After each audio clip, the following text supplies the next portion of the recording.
How much do you like to spar? Because you do come from street fighting, right? That's how you kind of like got your start in MMA, you're telling me. So do you like to spar a lot, or like how does Yeah. that kind of work for you? Maybe twice a week or something, or what is it? Yeah, so I spar about twice a week, and I do like to spar, but honestly, it's different, because like again, like street fighting was more aggressive and violent and all that extra stuff, and I really don't come into this like that at all.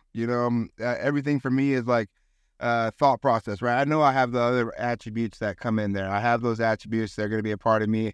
There's something I'm going to have to deal with till the day I die. It's just how it is. But I definitely go into sparring with more of the mindset of getting better, focusing on speed, focusing on accuracy, focusing on technique, all these things that pay more dividends so that when it comes to being violent now, I already have all these bases covered. Now I just got to add what is already there, which is violence. Yeah, 100%. And you don't struggle with that at all? You're able to kind of like lock into that little mindset once you're kind of in that situation?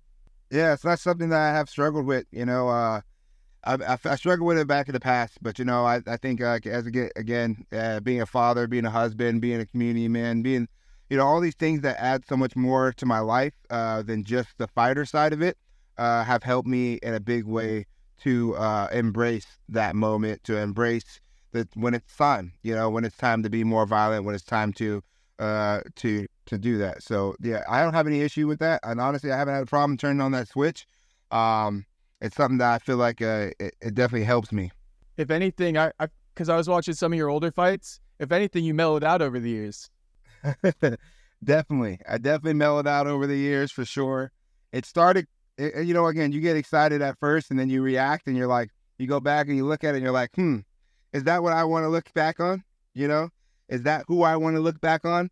And then you go, okay, I'm going to conduct myself better and better and better and better, just like getting training, right? Like in training, we're getting better about conducting ourselves in these moments. And that's kind of how I take it in mind too, I definitely used to get super, super hype and crazy and everything. And that feeling is still there, like that, I'm a man, but the other side of me is like, all right, we train for this. This is what we do. Conduct yourself as accordingly, conduct yourself as if this is something that you do. And that's kind of where my mindset's on it.